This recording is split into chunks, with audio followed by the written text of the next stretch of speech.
Ready? Ready? Are y'all ready? Cause it's red talk. It's red talk. Tabby, Tassie. Hey, it's red talk. Rare, authentic, real experiences. That's what it is. Good evening, everyone, and thank you for joining us for another episode of It's Rare Talk. I am your host, Ty B. And I'm Tassie. And we're so happy to have you guys on tonight. Thank you. We want to give thank yous to everyone that has been tuning in, have been sharing, commenting. I'm sorry for those that I have missed your comments, but just know that we love you and appreciate you all. Tonight we have one of those, tough topics. But our guest, we have the pleasure of sitting down with her for the second time, y'all. For those, well, none of you know, but our guest on tonight, like, she is a serial entrepreneur. She's a mom, an author. Yes. She's a creator. She's been running a salon for over 40 some years. And let me tell you something. If I didn't know where she was from, I would have thought she was down south, because her hospitality, when we came to her, woo, oh my goodness. You remember that spread, cousin? Yes. I thought about that today. I said she had the chicken and the mashed potatoes and the rolls and the fixings, y'all. Like, she took care of us. I'm telling you. Y'all got to step up the game. If y'all bringing us to you, y'all got to step it up. So I wanted to share that because it's a lighter note, y'all. So this topic is tough. We're talking about trauma, y'all. We're talking about trauma. So, cousin, I'm going to let you go ahead and jump in, because we're excited to have her on tonight, y'all. Her name is Joanne Nicole Bryce. And, cousin, I'm going to let you go from there. Absolutely. I'm so honored to have you here on the show. Thank you once again for being with us. We are excited. We are happy to have you here. I'm excited how the Lord has truly used your life experience, and you are a true example of turning pain into purpose. And so I'm excited for what God is doing in your life. But we understand that what we see right now is your now. And we understand that even though we may see someone's now, there once was a then. Mm-hmm. And so if you don't mind, we're going to take you back to your days of then. So you are a sister, and so therefore your mother had 2 children. And tell us what that was like. Tell us what it was like, growing up initially with your mother and your sister. What was your mom's personality like? Mommy was a nurturer. She was a lover. She was an affirmer, an encourager, a motivator. She was very affectionate. And she saw the good in anybody. She was a provider as a single mom. She was working and going to school, but she was always present. Like, you always knew she was there. We sat down, we ate dinner together. She ironed our clothes at night, laid them out. Wow. She just was a mom, yeah. an engaging mom, a mom that you'd be happy to come home to. Oh, that blessed my soul. Absolutely. That blessed my soul to hear that, because mommies ain't ironing no more. Yeah, yeah. And not just that, but there are a lot of moms that are not being mommies. And I love how you even say mommy. I love how you say mommy. Yeah. I feel like mommy takes it back to that saying mom and mommy, cousin, you're right, is like it changes even the meaning of it. A lot of times people feel like, well, when we get grown, we don't say mommy no more, we say mom, but we're listening to you here describe your mommy and sounding like she was awesome, right? Like you said, a mommy that you would be happy, to come home to. Was she strict? Was she easygoing?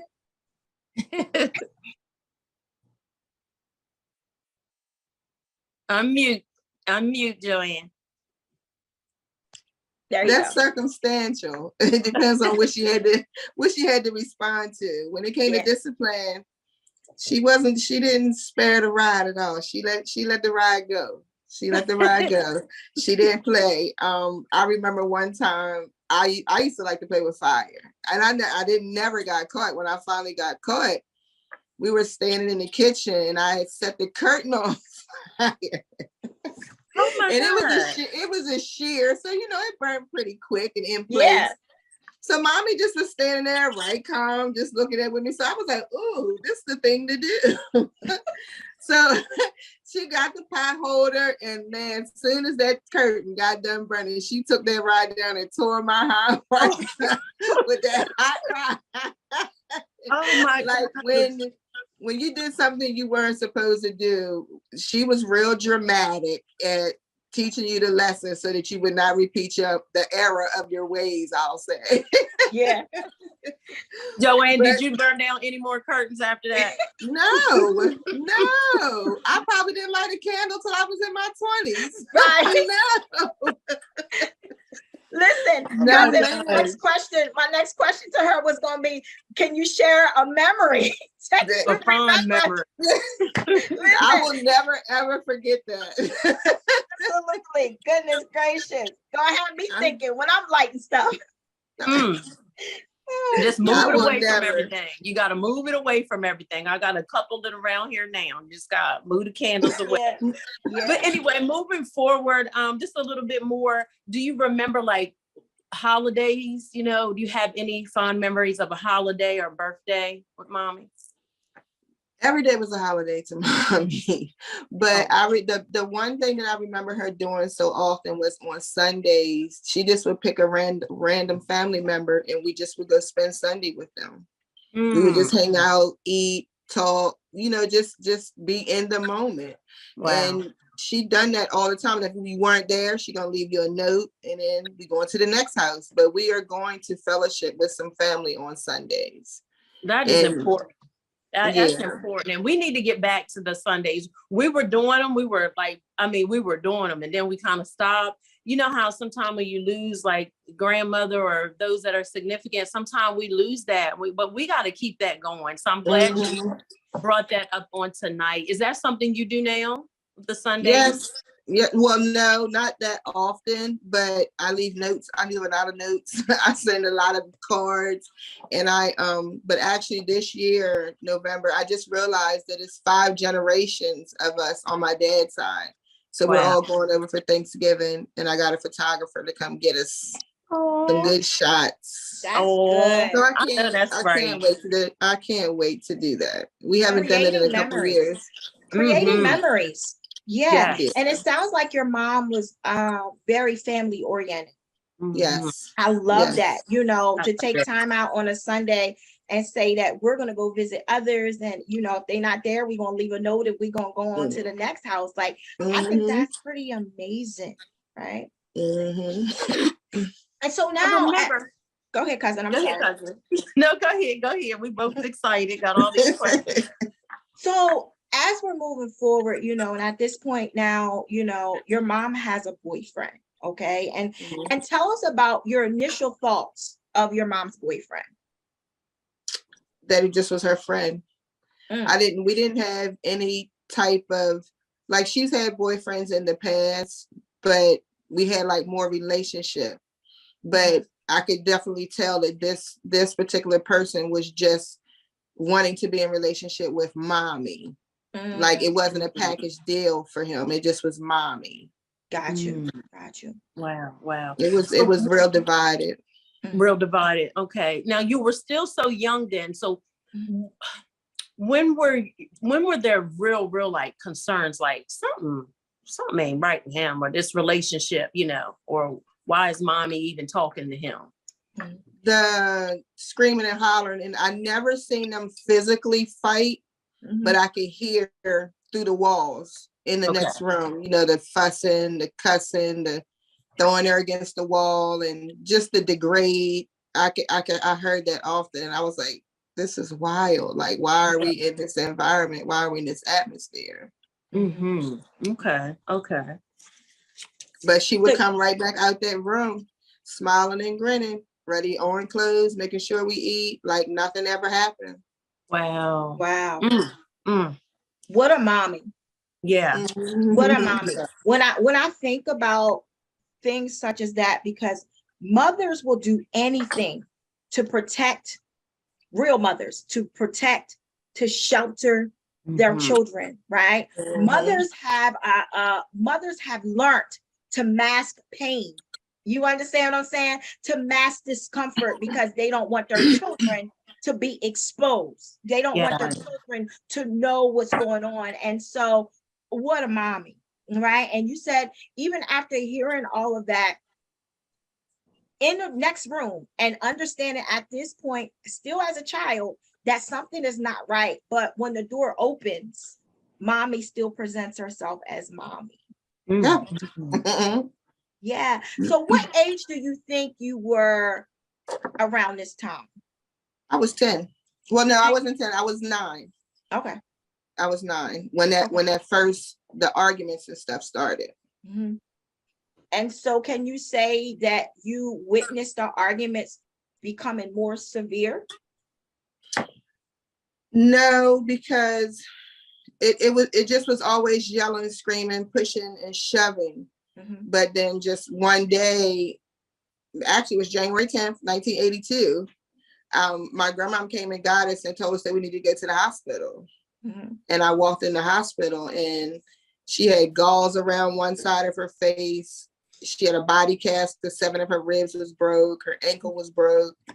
And I'm like, what's going on here? I'm just thinking, car accident. It never even dawned on me Mhm. that he literally beat her up. Mm. Mm. Wow. Was she conscious? Was she conscious when y'all got there to see her? When we got to see her, she was. Wow. She Do you was. And she just cried. Just cried. Mm-hmm. You think it was more so because y'all seen her like that? Mm-hmm. Mm-hmm. To seeing her like that, and also I think her now where I'm at now, as a child, I didn't feel like that. I just was like, what's going on? But now I think that those tears were her internal pains too. Got you. Mm. Wow.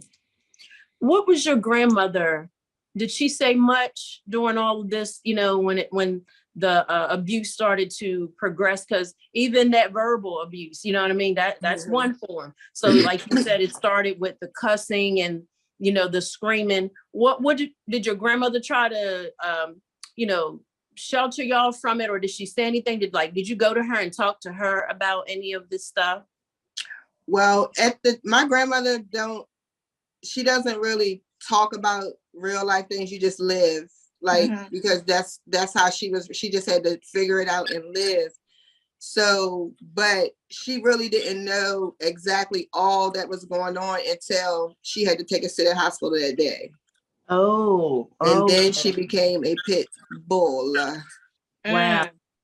Yeah, she was at his Explain a little bit neck. more of that when you say pit bull. Like when she would see him, it was all gas, no brakes. She was at his neck wherever she would see him at, telling him to stay away from my mom. And my grandma was a little lady, 5'4", and I think he's like 6'2", but she would not back. She was in his face every chance she got. And she tried to, of course she couldn't file papers and stuff because mommy was over 21. But any way she could intervene, she was on it. Did he keep trying to show up, even though your grandmother made it known, don't come here? Did he continue to try to show up at the house or reach out to your mom? When she got out the hospital, she went, because we didn't live with her. So when she got out the hospital, she went to stay. Grandma wanted us to come stay with her, of course. Okay. So yeah, he would call and she would grab that. You remember the rotary phone? She would slam that thing down. But yeah, he kept calling, even in spite of the restraining orders and all that. Wow. So, okay. Do you recall how long she was in the hospital? No. Okay. Did you, I know it was so long ago, but can you remember if you had a thought or ever said, I don't ever want to see him again, or he better not come back around? Like, do you remember ever thinking that or saying anything to your mom concerning him coming back around? No, because I just knew that my mom always took care of us, and I knew that Okay. she would be okay. That's how it's weird, because like that's how she raised us to survive. And I just knew, my confidence was in her, because she's always taking care of us. She's always made sure everything was okay. And I just forever knew that that's what she was going to be and who she was going to be. Yeah. That's powerful at a young age for you to even be able to, you know. But hold on, cousin, not only just powerful, obviously her mother had to be impactful. Very.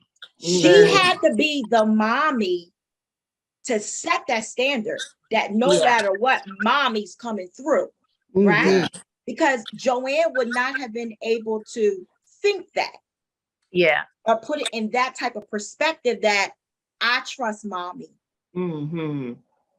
So mommy had already set this foundation for her kids that mommy got y'all. And not only that, God was giving her the wisdom and knowledge of what to feed us, because he knew ultimately everything that was going to happen. Yeah, that's good stuff. And so, you know, and I don't want to get too far in the show, but looking at it from that perspective, from the eyes of an adult now, right? Like you said, as a kid, you wouldn't be able to look at it like that, or even growing up, but now as an adult, you're able to look back on the situation and look at it from a whole different view, which makes the fact of you turning pain into purpose even more understanding. Right? But lead us into that day. I went to school that day. It was funny because me and my mom was beefing, and she did that whole lick her finger and, you know, wipe the side of your face and then send you into school, because she took us to school. She was that mom. She took us to school every day. And so I just was like, I need you to stop doing that. That's so embarrassing and it's nasty. Use my own spit. You know, we going back and forth. But later on that evening, she worked 3 to 11. So later on that evening, she would always call around 6 to see if we needed help with homework, or, you know, if we needed to be up, because she would say, well, go to bed now, because when I get up, I'm gonna wake you up and you need to get this homework done. And I needed help that night. So I fell off to sleep, and I woke up about 11, you know, expecting her to come home. But I woke up because I was having pains in my chest. I mean, my chest just was hurting. It was like, I just was having pain. I can't even describe it, but it was like taking my breath away. So I ran in my grandma's room and I was like, I can't breathe. I'm having pains in my chest. I was like, and something is wrong with mommy. And she was like, what? I was like, she's supposed to be here. She's going to help me with my homework. And she was like, no, she might have just went to the club or something. I was like, no, I have homework. So I knew she was coming home. And she was like, Joanne, just go lay back down and she'll wake you up when she get here. So I went and laid back down, but I think I was only down for like 20, maybe 30 minutes. And then my head started pounding. I mean, it felt like somebody had dropped a cement brick on my head. And I went back in my grandma's room and she was gone. So I was like, this is crazy. So I went in my, and her husband my grandfather was gone. And then I went in my aunt's room and she was gone. So I was like, where is everybody at? Me and Kia my sister were the only ones there. So I just went and I lay back down, but my head would not stop pounding. And then I heard all this commotion. There was a car outside. And I was like, what is going on? And it was so much noise, sobbing. And I mean, you could just hear the pain from my grandma's stomach. And like my aunt, one of my cousins said my aunt was bringing her in the house. And I just was standing at the top of the steps. Look, I focused on the door because I could see the door as soon as it opened.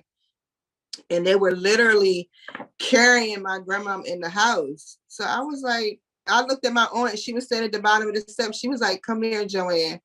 And I was like, where mommy at? And she just simply said she's dead. I rushed down the steps past her, and my cousin had a Dodge Gremlin. Remember them? It was like a poop brown Dodge Gremlin. Oh my God. And I jumped right in that car and drove to the hospital because I was determined to see my mom. Now, wait. So how old are you now? 13. You're 13 years old. You run down the steps. You get in the car and drive yourself to the Yeah. hospital because you wanted to see your mom. Yes. Oh my God. Oh my God. My mom taught me how to drive when I was 12. She got sick and I had to take her to the hospital. And she had a 5-speed and she taught me how to drive. Mm, Oh my goodness. what a wise I woman. mean, Yes. like I really, Like I really cousin, it was almost like she was setting things Yeah. in order. yeah. Yeah. Now, Joanne, let me ask you a question. So after that first hospitalization, did Mhm. you know that your mom went back, or did she not go back into a relationship? I kind of thought she did. I had like a woman in a wishing kind of thing going on. I could tell because her attitude would shift because he's so needy. He just needs so much attention. And then when he don't get it, he just be crying and crying and crying, lashing out. And it just was the constant calls and the hang-ups and the leave me alone and so I guess, and finally one day he just was waiting outside of her job for her because she wouldn't talk to him. Hmm. So Did you ever get like the details? Okay, he was waiting. Did she get in a car with him? Like, where did it take place? Do you know where it happened when he attacked her? That she was at her car and they started walking out in sets of 3s because he was threatening and stuff. But the facility didn't have anybody on the inside, to man the door. So the door automatically locked. So when they came out in 3s and the 2 heard mommy fussing, and then one of the ladies did yell for him to leave her alone, but they ended up getting in the car. So your mom got in the car? No, they got in their car and left, and he stabbed her 34 times, but he stabbed her in her chest area, and the last stab was in her head. And nobody can tell me that was not what I was feeling that night. Because you woke up and the Yeah. first thing you thought about is, where's mommy? Something was wrong with her. Something was wrong with her. Mm-hmm. Gosh. Oh my gosh. Okay, so he shows up at her job. Some people out there, they end up leaving, and she's just out there with him, and he's just going in, just stabbing her repeatedly. Yep.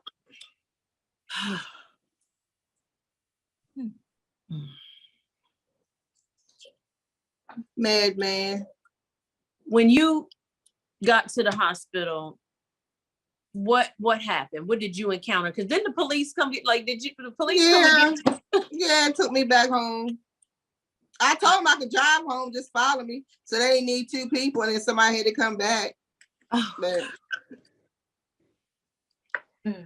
you get home, what do you recall? What do you remember? I know it's been so long, but I know some things are still fresh. But what do you recall when you get home and the days following? Like, just take us on this journey.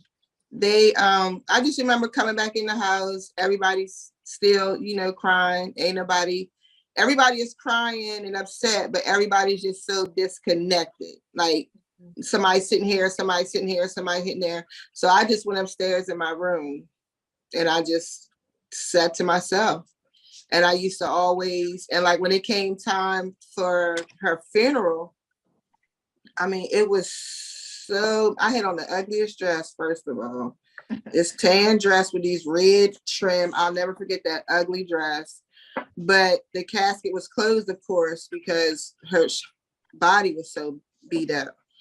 And it was so many people there, but it was like I just was invisible at the same time. It just seemed like I just was walking around. I just had a bubble around me. And it just was like I was just I don't know. And even growing up later, it was like I did something wrong. Like that's how people be scared to approach me, or or I don't know, it just seemed like I did something wrong. Gosh. And that's what we want to talk about. We want to, so leading us right into our next set of questions. Growing up without your mom. Now you're 13. Your mommy, your safe place, your safe haven is now gone. And so there's a place of bitterness that's starting to rise up. Tell us about who raised you, and tell us about that place of anger and rightfully so. But what was that like at that time?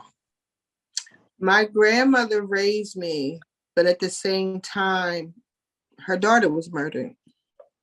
You know, she's not getting no help. She's hurt. She don't know how to deal. She's not in any type of therapy. You know, therapy wasn't nothing back then. You pray and you move. Yeah. You figure it out, you know. Yeah. So yeah. it pretty much was every man was for himself. Because then now she's in her room, I'm in my room, my sister in her room, and we all just doing what we doing in our room. It's no type of, we don't sit down at the dinner table with each other. Everything just became so disconnected. And then I just was always in my thoughts. But man, listen, I had a best friend named Lisa. I call Lisa Lisa. She came to my house every single day. And her mom would pick her up about 9 o'clock. And if I said, why are you here? Just go home and leave me alone. She'll sit right in that corner. I ain't bothering you. Shut up. If I wanted to talk, she would talk. If I want to scream, holler, and cuss, she just look at me. Yeah. But she always tell me that it totally changed my person. Wow. But that's still my best friend. Yeah, that's awesome. That's what I'm talking about. Her and Pam, I don't know what I would do without them too. Oh, I got a God, couple good girlfriends. I don't want to leave nobody out. Anybody watch the live. Right, Yeah. right. During that time, it was them two and two other ones who have exhausted our relationships. But they really, really know who I am, accept me for who I am. They let me be who I needed to be during that time. And they was there. I talked trash to them. I called them out their names. Whatever I needed to do to be me, they allowed it and loved me for it. That's good. That's good. And I want to ask you, because you did graduate and, you know, but did you get any counseling in school? Like, I'm sure they knew. Nobody ever pulled you aside and talked to you in school about, you know, what had happened? Not even when I was losing my mind, beating up the teachers and the secretaries. No.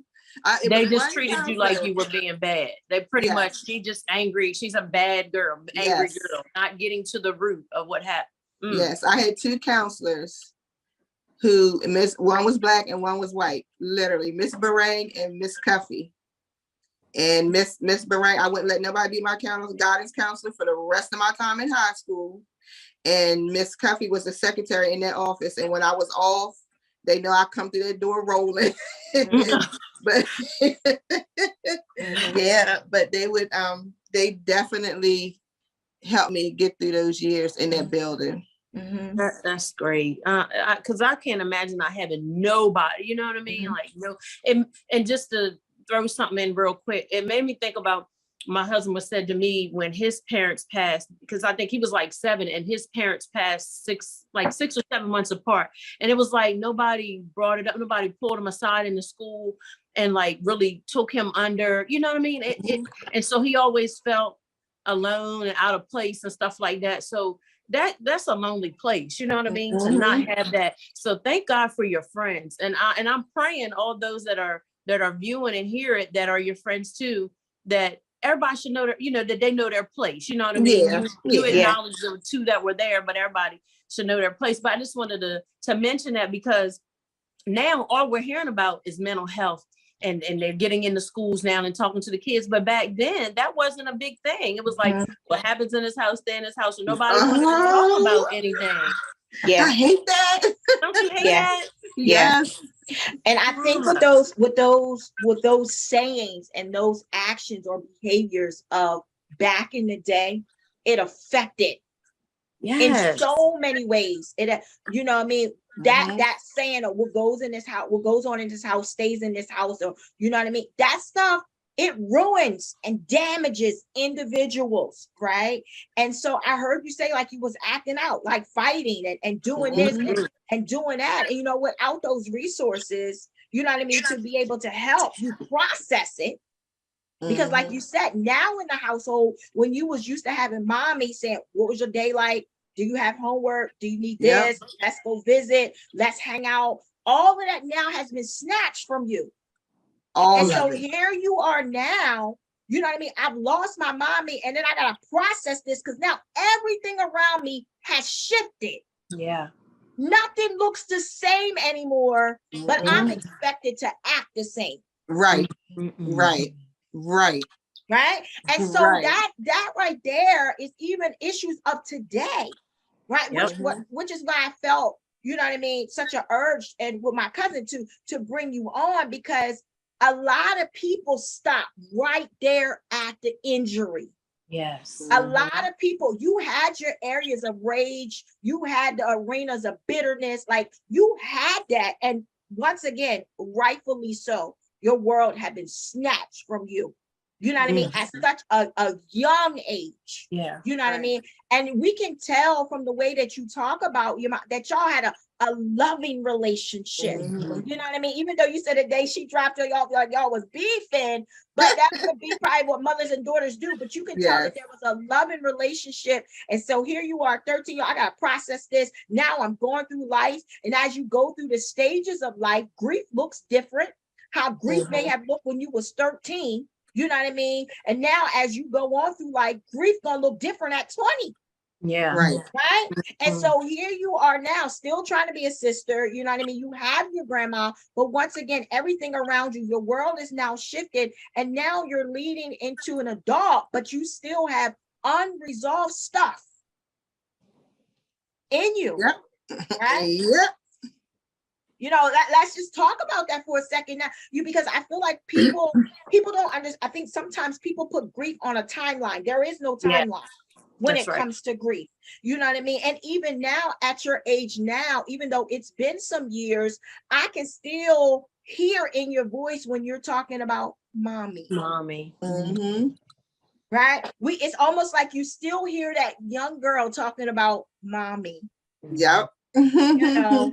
And so tell us, as you was growing older, getting older, now, you know, that was at 13 and now, you know, let's take us to the point where relationships are starting to happen in your life. You know what I mean? And did this situation with your mother impact your life in any way when it came time for you to date? Yes. Because I started doing the same thing. I got to nurture a man. I got to take care of him. I got to make sure he's okay. I got to make sure he has everything he needs along with my children. So when it's time for me to do something for my children and he wants something too, and my child is going to come first, then it's conflict.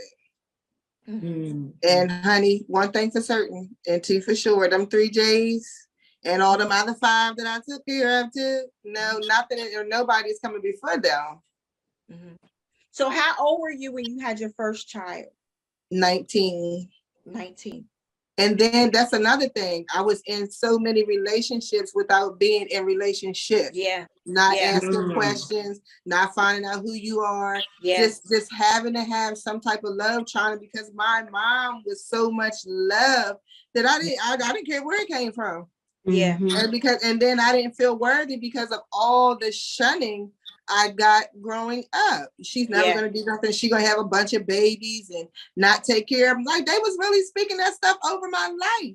But at that time, I wasn't familiar with spirits and people speaking over your life. My grandmother practiced Jehovah's Witness, so that we didn't work in the spirit. We didn't deal with the spirit. So I didn't know how to renounce that stuff and rebuke that stuff. I just was walking right on in it and walking, enjoying it, living my best life. Study trying to mask the real pain that I should have been dealing with. You said something very profound. You said that I was dealing with the rejection and the trauma is often the root to so much stuff. Yeah. Right? This happened to you, wasn't processed, wasn't really dealt with, or dealt with in the ways that people know how to deal with it. Let me put it that way. You know what I mean? So here you are, and now all this other stuff is coming. Rejection, abandonment, you know what I mean? Relationships that's not worthy, or that you feel like you shouldn't be in. You know what I mean? All this other stuff, right? And so now here you are as an adult, you know what I mean, trying to walk this thing out called life. Right. With stuff attached to you. Every which way but loose. Absolutely. Right? Almost, you know what I mean, in such a way, like you said, you masked a lot of things, you know what I mean, to not tune in with the pain. Right? So that means now a whole nother person is being created. Yeah. The real Joanne is behind the mask. Somewhere lost, just walking around looking for herself. Yes. And so I remember when we had our initial interview, you were sharing like some really deep things. And those are things that we really don't have to go into, but like some really deep things. And then you said, I'm going to tell you what truly changed the whole trajectory of my life. And you said that you know, your grandma was Jehovah's Witness, and you didn't find solace, or you did not begin to mend until you met Jesus. Listen, one of them best friends, Pam, she went and found Jesus first. Well, you know, growing up, when my mom first passed away, Bishop Wharton was not playing about me still going to church. Mommy took me to church when I was younger. When she passed away, Bishop Wharton kept coming to get me. But of course, you know, as I got older, you know how we do, fall by the wayside. And then also, you know, struggling, dealing, in pain, grieving, don't feel like, you know, nothing is happening for me. But Pam, my best friend, found Jesus, and our relationship started going further and further apart. Nah, sis, nah, no, you ain't. And literally, you know, I started working on my relationship with God, and I was so caught up in the rules, the regulations, the laws of religion, and I did not have a relationship. I didn't have an ear. I didn't have an unction. I didn't have a feeling for the things of God, and when God was talking to me. Because then once I did, I was like, man, God told me that, you know, a long time ago, my dumb behind still phone chill. You know, and it just changed everything. It taught me how to forgive, and not just by word, but by deed. It taught me how to be open and consider people foundations. Everybody has a story. And in their story, it determines and leads to how they live their life until they make a decision. I had a miserable childhood. I was angry. I was bitter. I was rejected. I was born into rejection. Father didn't want to know who I was. Got 2 different men on my birth certificate. Like, all of that stuff carries. Yeah. But at the end of the day, God is my daddy. God is my daddy, and he affirms me and shows me and uses me in mighty ways. And for so long, I stood behind the chair 46 years, helping people save lives, helping people create businesses, helping people open up this, open up that, figure out the problems to this, how to solve that, how to beat suicide. I mean, for years, I've done that.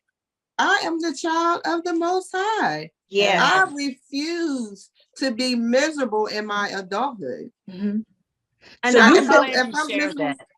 if I'm miserable in my adulthood, I can't walk in my purpose. That's right. That's right. Do you remember that moment, like that aha moment? I know once you met Jesus is when you really start to like live and know that, okay, there's still freedom. Like, what? Forget all the do's and I can't do this. Not there's freedom, right? But what was your moment where it was like, okay, you're tired of crying or being angry and you just want to get up and live, like to become your best self? Do you remember or recall? Because it might not have been just one time, you know, because as we go from grace to grace, glory to glory. So do you remember those times, those moments of like, I'm ready to live. I'm ready to just get this off of me. September the 7th, 2012. It was my son's 15th birthday, my middle son. My mother's death anniversary is September the 6th. Mhm. Every year for 15 years, I would forget my baby's birthday. And that particular year, I would forget it until like the last minute. It would be either the 5th or the 6th. And I'm like, oh gosh, I gotta go get him something. But this particular year, I don't know why I know what happened. The man who killed her sent me a piece of mail, and it just threw me all off. And I was back in my little dark place again, and I totally forgot his birthday. So that morning I was on my way across the bridge to get him something. And it was the first time I heard God audibly telling me that I gave you a gift. I can't replace your mom, but I gave you a gift, and you're still in turmoil. My middle son is my mom's whole face, his personality, his actions. He is her, me, and his dad all mixed up. But he does something for me. All of my kids do something for me, but he knows when to come. He knows when I'm off. He knows he can read me. And he do not play about, he the no limit soldier for real. He'll go at anybody's neck behind his mama, including his mama. Yeah. Wow. I think, Joanne, it's just so good to see you smile. From the very first time that I met you, I know Ty has known you for a long time, but from the first time I met you, that's what you embraced me with, is a smile. Very kind, very sweet. When I think about you, I think about, you could be a woman bitter, stuck in a corner somewhere, mad, angry with the world, hate every male. That could be you. But to see you smile, to see you say, okay, I'm not staying in that place, as my cousin said. And as you have stated, Jesus has changed. And it may have to be a part 2 to this, because your story is phenomenal, right? And it's so many pieces that we really have skipped over, but we got a chance to hear during our initial interview that blew my mind. Yeah, right? same here. And second of all, here. only God can allow a person to forgive somebody who has taken away a loved one in such a way that you have a smile on your face, a smile of peace. Only God can do that. Only God. You know what I mean? Even some of to the extreme measures that you have went concerning your mom, only God. Right. And I want to share something with you too, Joanne. Go ahead. Some of your training ground was, well, now when you were behind that chair, you're listening to everybody else's problems, right? And God has made you a problem solver. You have been able all this time. Now you can get paid for it. Your gift make room. Yeah. Think about, really thinking about your life, all those years behind that. You were counseling, you know what I mean? You were doing interventions. You were showing up for other people's kids, you know what I mean? Not just your 3 J's. And I know how you are about your children. You love your children, and you love Jesus, and people better come correct when it comes to your kids, right? Okay. All of them. But you had been in training all that time to help people, because some people haven't been through now everybody had their own story. I'm not saying that, and I know I can't minimize people's story. Everybody got a testimony, but there are people that have not been through things that detrimental, because it wasn't just that you lost a loved one. Your mother, the person that brought you into this world, was literally snatched, you know what I mean? Without a goodbye and all that. But God was with you. Now you know, because I know you had those moments. God, what? Who? Where? So, I don't want to hear that. But you got to the place where he got you to the place, because his spirit draws us, right? Nobody can come to him unless he draws you. And you responded to the draw. You might not have knew fully what that was, but you responded to the draw. And only God can do that. And that means he trusts you, Joanne. That means he trusts you. And I know you would be the first to admit and tell on yourself that you ain't do things right. You probably went upside some heads. Ain't no probably. You went upside some heads. Yes. You know what I'm saying? You had your boots and let me get these air, you know what I mean? Yes. But I look at your growth.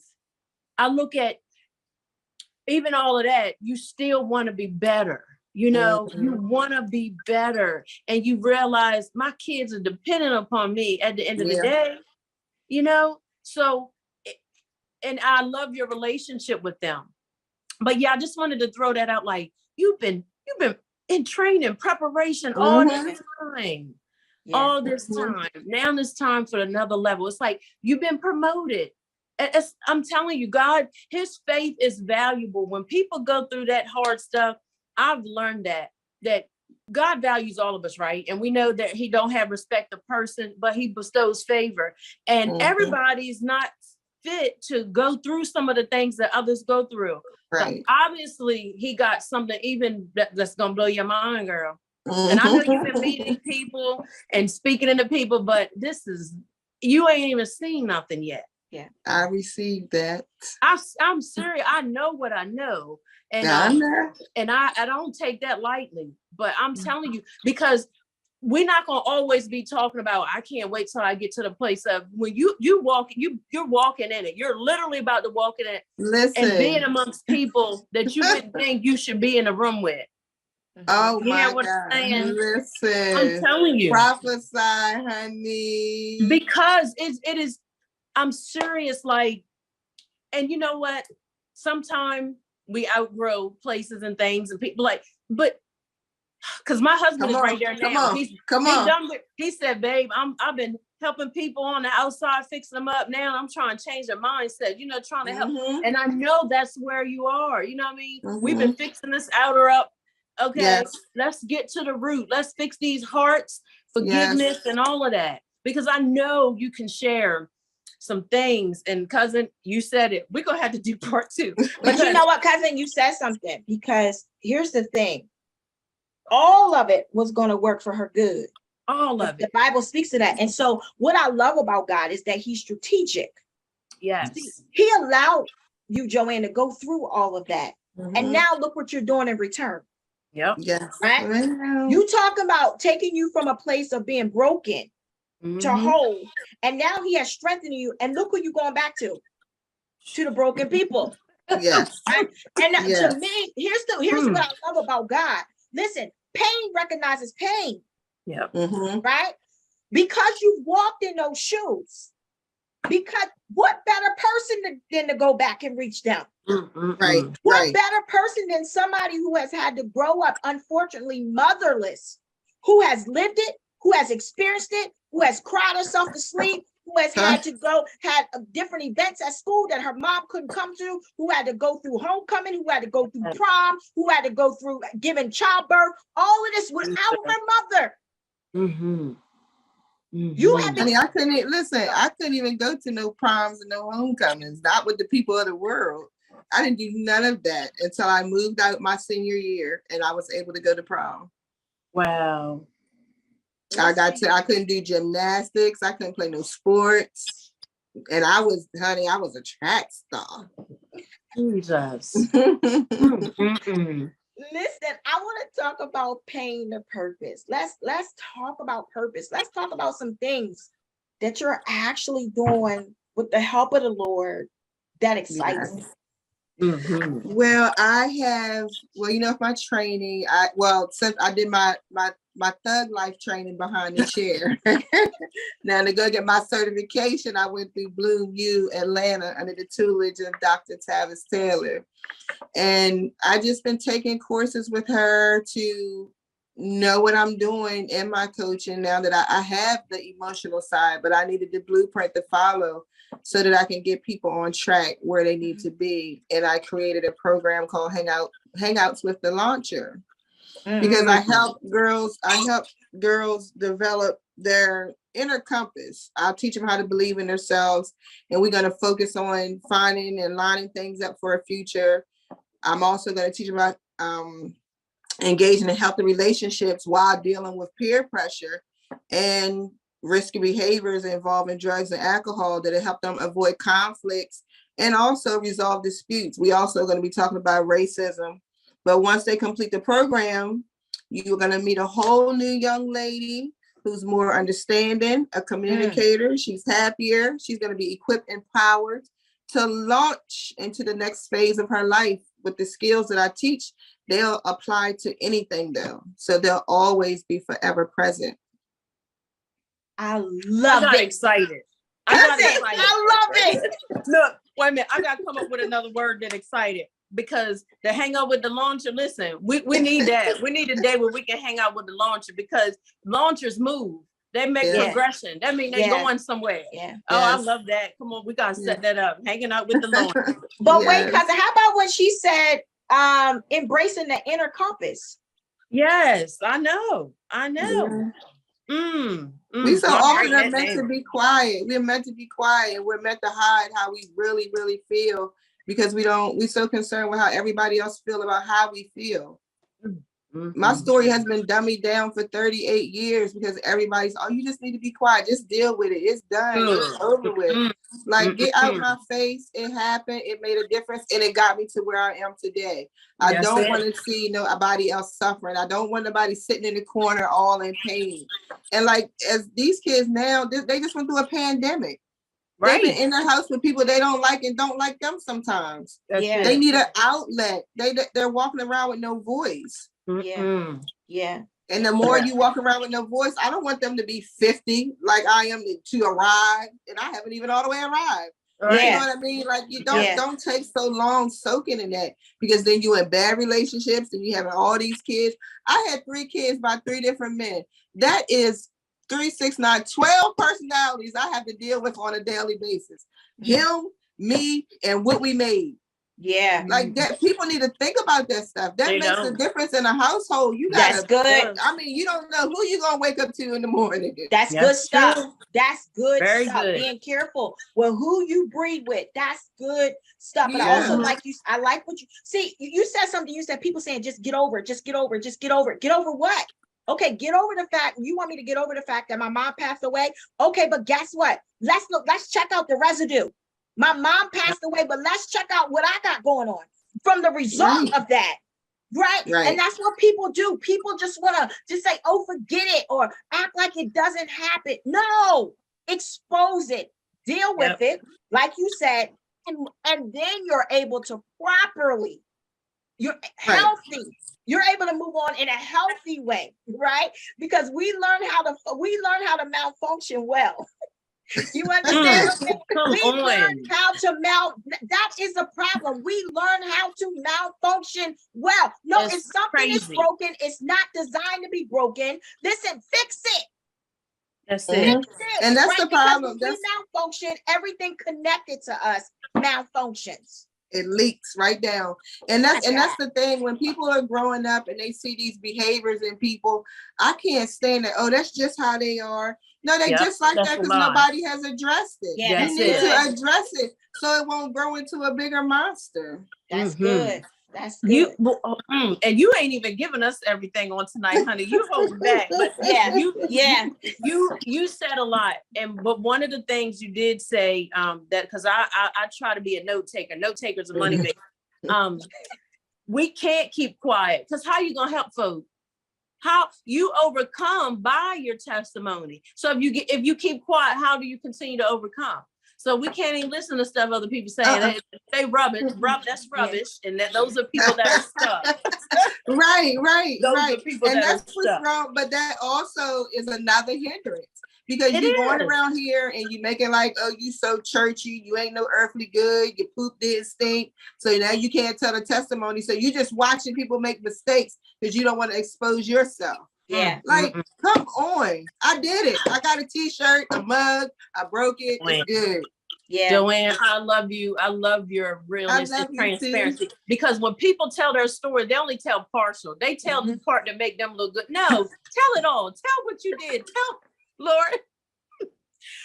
Yes. You're gonna tell it all, tell the truth. You know what I mean? And that's how you help people, that realness, getting to the root of it. Oh my God, this is even with my children, one day they were talking about this lady, one of their friends' mom or whatever, being promiscuous. I was like, excuse me.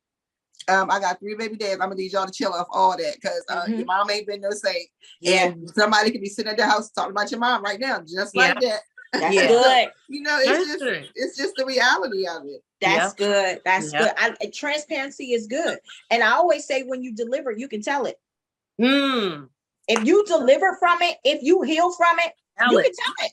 I can tell on myself. I can say whatever I've done wrong. If God has delivered me, if God has delivered me and I have the ability to share it, what are you going to do to me by keep talking to other people about it? I already owned it. And not only that, I get so tickled when people come at you with your stuff. This girl told me one time, don't nobody want to talk to you. You used to be a hoe. I know, and you know too, because you used to do it with me, but you don't want to tell nobody. Like, get out of here. Like, come on. But people just, and it's damaging. It is damaging. It is. Yeah, it really is. So because it could, like, when I was growing up, if somebody would just be honest and say, no, you don't want to know about that. Don't worry about that. I know I told my grandmother, I just asked you about sex education. Don't worry about that, Joy. Don't worry about that. So every Tuesday and Thursday, when she was going to her meetings, my little sex teacher was passing her by, teaching me about sex education. All you had to do was tell me. All you had to do was tell me. Like, just carry on the conversation. When your kids want to carry on the conversation, they want to talk, allow them to speak. Hold your little soft feelings. Hold them. Just hold them, because give them a free space. I don't want my kids going to find out anything in the streets, because the streets don't love them. That's right. That's right. Ask me. It might hurt. I might want to cut my eyebrows off, but we're going to tell. Sometimes the stuff they tell me, I don't want it, but I'd rather them come and share it with me. That's Absolutely. That's it. Listen, I'm so glad that the Lord has healed you and that you are doing some absolutely, you are doing some amazing things. And so if someone would like to get in contact with you, how do they do that? They can go to my link tree. Let me see. I should be able to post it on the thing. I will be speaking at a Calling All Lioness that comes with Success, Been Not Broken event, December the 10th. Yes. In Graysonville. But I'll also be speaking in Atlanta on December the 2nd at a mastermind. And I'll add the link later, because you probably can buy tickets to see that online. I know that they're sold out in person. But outside of that, I'm having a webinar to introduce my whole program on Saturday at 12 o'clock. And it'll be in my LinkedIn tree. I'm working on the flyer. I was trying to have it done by today, but I was running around. I had my makeup done today, so I just had to be seen all day. You look marvelous, girl. Thank you. So we'll definitely make sure that we know that. Thank you. Definitely make sure that Do you have a website? My website is joannebryce.com. Okay, perfect. We just want to make sure we get that out there, because I know that you are doing some amazing things. If you look in your inbox on Facebook, that LinkedIn that I tagged you in, it's everything that I do and everything that I offer, all of my ebooks. I have a couple of journals on there, gratitude journal, a journal for little girls and teenagers. And if someone is stuck in their prayer life and need a jump boot, I got a book in there for that too. Okay. I will definitely make sure I post that, because I think that that's some valuable information. So listen, as Ty C, and I'll let Ty B have last words as Ty C, I just want to say thank you so much for being a part of Rare Talk. Your experience is definitely rare. What God is doing in your life is awesome. I'm excited. I'm hoping I'll be around to continue to watch God move you on this journey, doing some great things, going back and trying to help men and heal some other broken people. Because like I said, you know what it's like. You've experienced it. But I also believe that you are a physical being, an example to the world that, listen, once broken, but can be made whole. So I just want to say shout out to you. I want to Thank say you. kudos to you. I want to say your smile looks marvelous. And I Thank know that it's you. not just something for social media, because I've seen you in person when there was no camera and you still wore the same smile. So I'm Thank just you. excited for what God is doing in your life and doing in ministry in your life. Stay connected to God and continue to be great. You better believe it. Thank you. Yes, so we do, once again, we can't thank you enough, sis. I just had to underline 2 words that stood out, and I just love how God would download stuff. So I have to speak this. I'm learning not to be quiet, because I've always, but that's a past thing. I had always been one to downplay if I hear God or I have something, because I never wanted to be seen, or, but forget people. And we ain't doing no second guessing. Yes. I know, but in the natural, you have you've had a coach, and because of all your training and all that, you are a certified coach, transitional life coach. Yes. But all you went through certified you. Yes. Thank you. Qualified by God. Yes. And the transition means you went from that pain to purpose, and you're still transitioning, and you're still about to transition all the more. And I'm like, God, I thank you. So I wanted just to share that revelation, because people will read your bio, but listen, we're not downplaying nothing. You certified because God has certified you. Thank you. And I was studying transition, but yeah, y'all, that's a whole nother thing. But thank y'all so much for listening. I hope this show has blessed your life like it has ours. And don't keep quiet. Anybody, you have a testimony, it is your testimony, okay? Absolutely. But if you're going to tell it, tell the truth, tell it all. But and allow God to continue to heal, promote, and elevate. So if y'all have any ideas, any topics, reach out to us at itsraretalk@gmail.com. Again, we just thank you all for just going on this ride with us. And you'll be able to see this episode again on some networks that'll be coming up really soon. We're so grateful for that. But y'all, thank you. Thank you so much for tuning in tonight. Y'all be blessed. Thank you. Ready? It's Rare Talk. Are y'all ready? Because it's Rare Talk. It's Rare Talk. Tabby, Tassie. Hey, it's Rare Talk. Rare, authentic, real experiences